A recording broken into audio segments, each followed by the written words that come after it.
Be a part of Going In Raw today at patreon.com/Steven Larson. Starting at $1 a month, you can enjoy Going In Raw ad-free, gain access to the daily 30-minute Going In Raw post show, exclusive merchandise, and so much more. Support Going In Raw today. Click the link in the description. Boys and girls, this is the Undisputed Era. Adam Cole, Kyle O'Reilly, Roderick Strong, and you're listening to Going In Raw, baby. What's up, it's your girl Sasha Banks, the legit boss, and you're watching Going In Raw. You like that? This is Shayna Baszler, and you're watching Going In Raw. What's up? This is the most must-see WWE superstar of all time and his lovely, gorgeous wife, Marie. and you are going in SmackDown Live. This is the glorious one, Bobby Roode, and you're watching Going In Raw. Hey guys, this is Charlotte, and you're watching Going In Raw. What's up? It's the moonwalking, trash talking princess of Staten Island. I want to remind you all that Mela is money, and you're watching Going In Raw. Hi, this is Shinsuke Nakamura. Just keep watching Going In the Raw. This is the knockout artist, Cassius Ohno, and you're Going In Raw. Hey, friendo, Steve here. And Larson. And welcome back to Going In Raw, the only pro wrestling podcast you need to be listening to right here at youtube.com/Steven Larson, and available wherever fine, but that is toxic. Wherever fine podcasts are, be sure to hit that subscribe button. Does not smell like a usual Sharpie smells. And the notify bell next to it. Here. How often do you... No, I don't want any of that. Thank you. I've killed enough brain cells in my life. We're also available on the Patreon at patreon.com/Steven Larson. We have a variety of reward tiers starting at $1 a month. You would be stunned if you ever think, well, what's my $1 going to do? How much does it do, Larson? A lot. Quite a bit, actually. We're all saying that actually gets you access to the Discord group, which is quickly approaching the 700-member mark. Very exciting. It also gets you Going In Raw ad-free, and it gets you one post-show, one bonus episode every single week. You move up to $5 a month, and you get a post-show, you get a bonus episode every single day of the regular work week, Monday through Friday. We're also at the Friendo Market just last night, and I did a video for it this morning. I put up my old comic book. It's called Video. It's a weird thing. Check it out. I don't know, or don't. No, check it out. It's good. I did like a little sticker also, like the stick if you're watching this, like the Friendoville sticker. This F right there. If you buy the comic from the Friendo Market, I toss a sticker in there too, and then also like his pinup. And then for the first 100 orders, which I've got like 70 orders so far, for the next 30, I'll do a little sketch. And then I got these old postcards too. And yes, my shoot name is in the comic book. Whoa. So if you want to know my shoot name, $20 gets you there. It's what'll cost you. Unless you're in the Facebook Friendoverse group, then pretty much everybody there knows my shoot name. Yeah. My real name. I don't even know your shoot real name. Buy the comic. You've read the comic. What do you think? Yay or nay? Well, I said earlier it's good. Well, yeah, but they might have not have seen that because that just went live. I said earlier it was good. Yeah. It's okay. It's all right. I like that bit where you do the Conan O'Brien stuff. Yeah, that's good stuff. That's good. Yeah, anytime you do the Conan O'Brien with the still frame with someone's mouth. Well, that was funny. That was a classic bit. Yeah, it was a good bit. So yeah, Brian Diggs here in chat also brings up time to research what type of character Steven Larson will like for 2K19. We are holding a Steve W Fun Wrestling Draft coming up towards the end of the month, but the deadline so that we can really get a good research in for the first 5 group. days. You got 5 days to get in. We hashtag, it's only going to be on the PS4, Community Creations, hashtag Going In Raw, all one word. If you are interested in being part of Fun Wrestling, what additional hashtag do you use? There's 4 letters. FUNW. In my case, hashtag, if you want to be part of WSteveW, hashtag WSW. But that neither one guarantees you a Odds slot. are, if there's wrestlers tagged with, for example, WSW, I might be more inclined to draft them to stick it to this guy. Vice versa. Yeah. You know, people are already saying, oh, I might, I really want to be part of Fun Wrestling. Well, guess what? That bugs me that you would do that. So I'm going to take your guy. You actually said it first. Yeah. Also, super chats. Here we go. Emilio Hernandez, $16. Michigan legalized the Kush, so getting high to celebrate. Also, Ishii versus Zack Sabre Jr. just made for Tokyo Dome. Ooh. Love you, cabrons. Is that going to be for the Rev Pro British Heavyweight title? I don't know. Cool. I'll look that up. Mario Cisternas.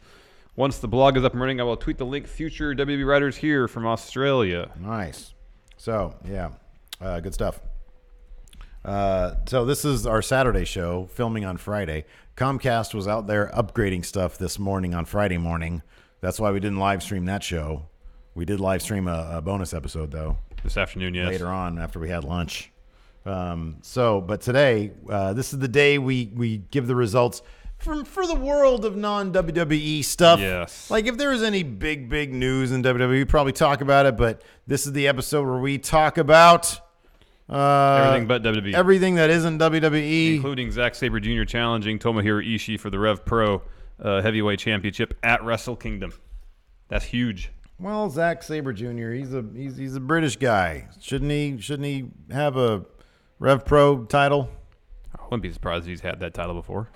Also, Going in Raw View is coming back. Uh-huh. The $10 a month and up patrons, that's the voting tier. We haven't had a vote there in a while. Yeah, but we have one now. We gave you 3 options for Going in Raw View for our Thanksgiving edition of Going in Raw View. Yeah, it's coming back for Thanksgiving Day. Mm-hmm. Will you get more of them afterwards? Who knows?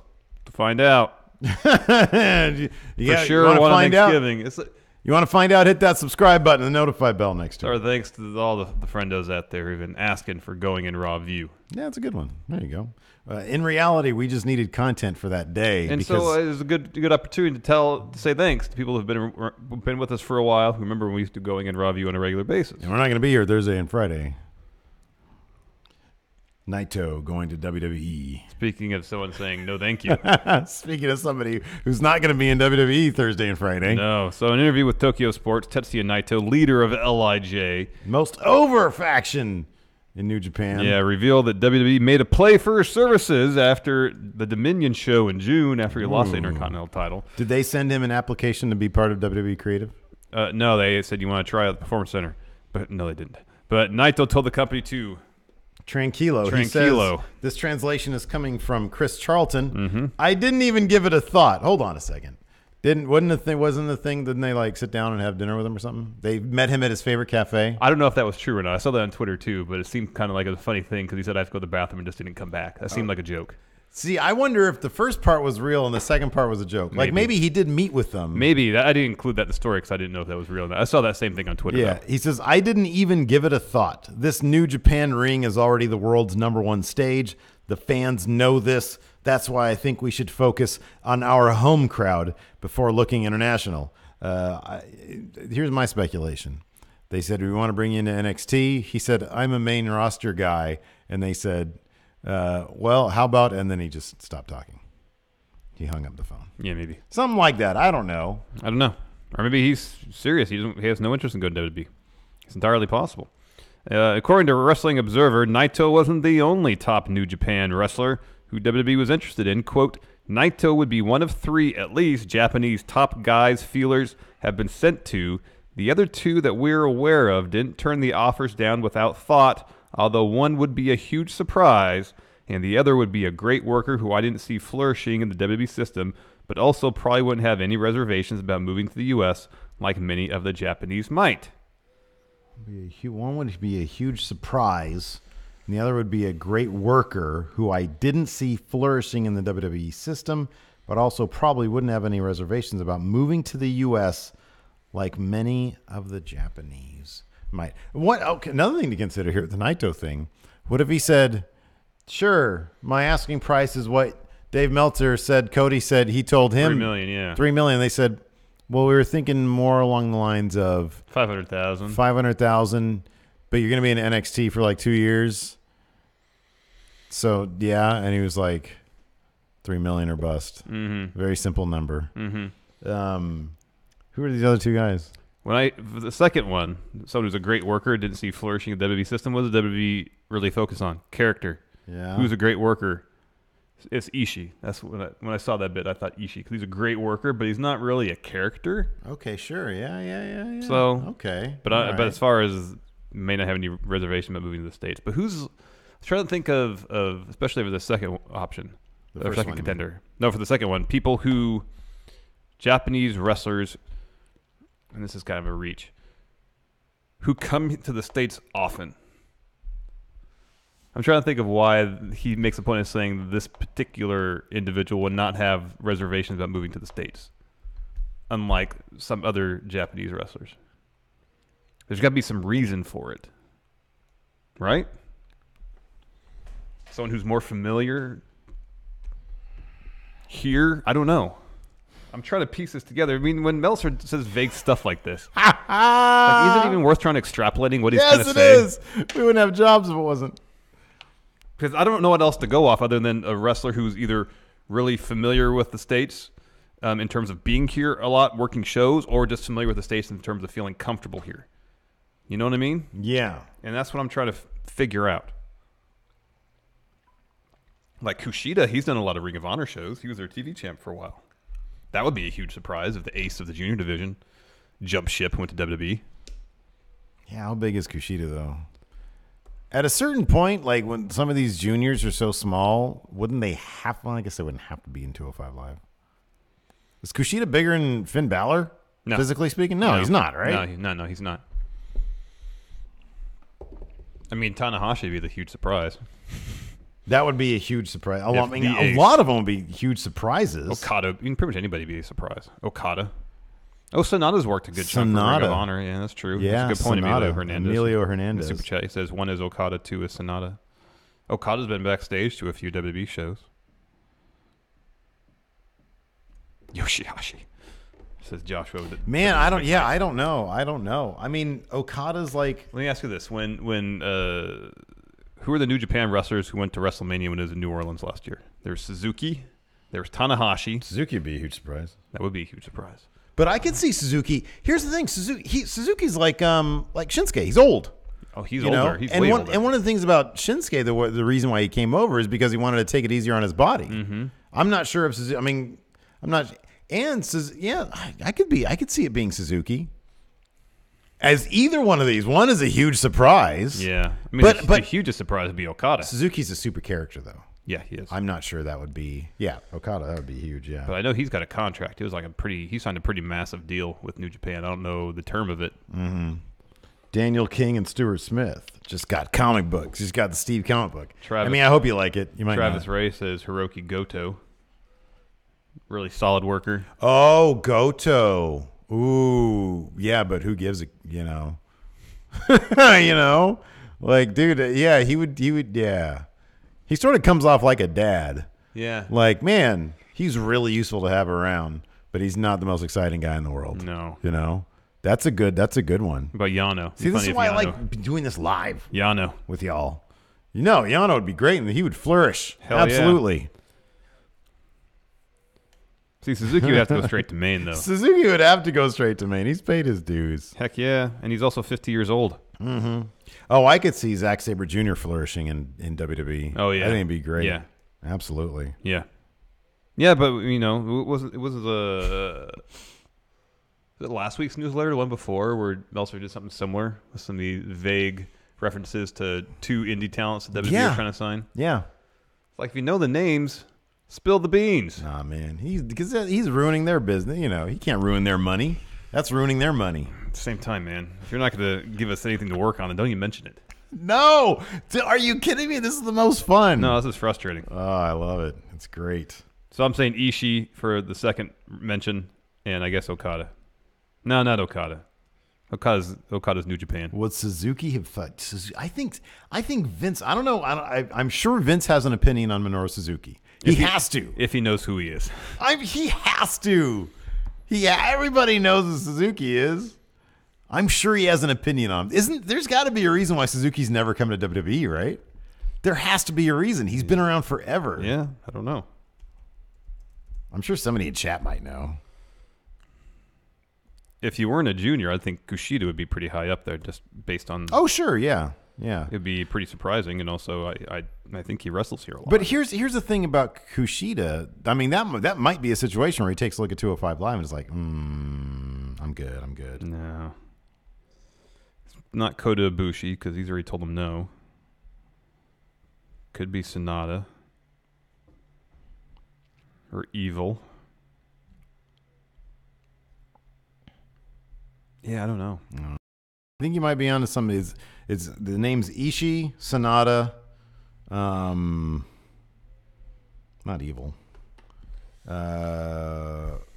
and Suzuki. I mean, I guess Okada. Yeah, I guess Okada. But then wouldn't we? Yeah, I don't know. If they here's the thing: if they went after Naito, well, that's the thing. If they went after Okada too. I guarantee if they went after Naito, they went after Okada. Probably, yeah. They at least sent feelers So out. yeah, one of them is probably Okada. Man. Anyways, next story. Could Ring of Honor compete with WWE? Well, Sinclair CEO Christopher Ripley. Why did I said Riley. Oh, Ripley. Seems to think they should. Seems to think so. Yeah, he said. So this is during a recent earnings call. Mr. Ripley spoke about the company's investment. Believe it or not, he believes they should be contenders. God damn it, dude. Us in Ring of Honor, we're looking to sign the world's tallest man to compete against the Look at world's... our new attraction, the 8'11" monster. He'll be taking on the 2-foot man on the top of the world's tallest building, the Empire State Building. Sears Tower.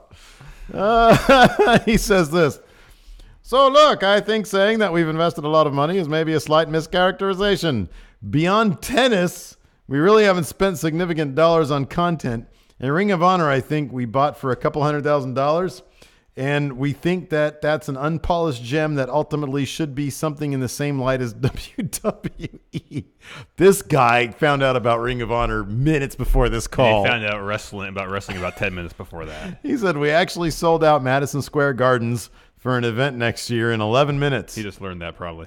So we know that brand has potential.